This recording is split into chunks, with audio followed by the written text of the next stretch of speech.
Okay, class, our lesson for today is history. Our own history.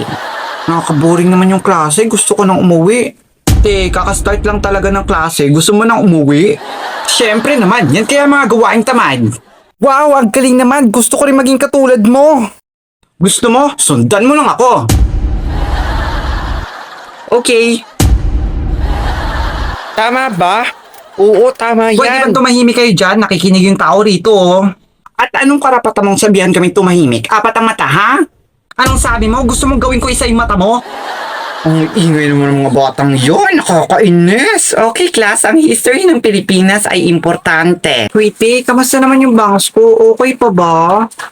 Okay lang naman, you still look maganda. How about me naman? You're still pretty pa rin naman and beautiful. Thank you, well, I still look pretty pa rin kahit na school na tayo. Yes naman, girl. Slay! Yes, slay to the both of us. Slay, girl. Ito, gusto ko na umuwi. Mas nakakatakot pa sila sa pinapanood kong horror film.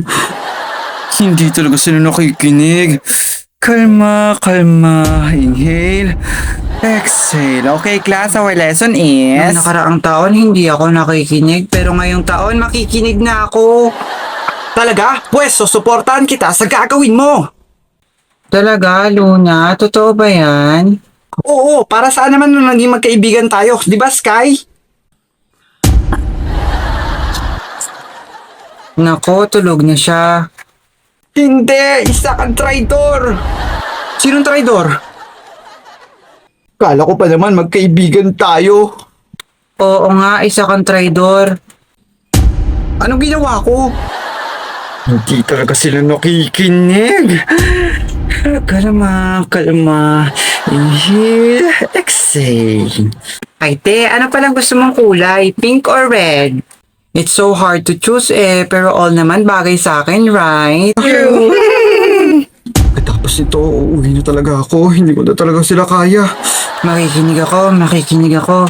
Makikinig ako, makikinig ako, makikinig ako. Emma, Makikinig hoy, ako. Emma, Makikinig Emma, ako. Emma, Makikinig hoy, ako. Emma, makikinig ka ba? Makikinig ako, makikinig ako. Ma'am, ano po yun? Emma, nakikinig ka ba? Hindi po. Ano?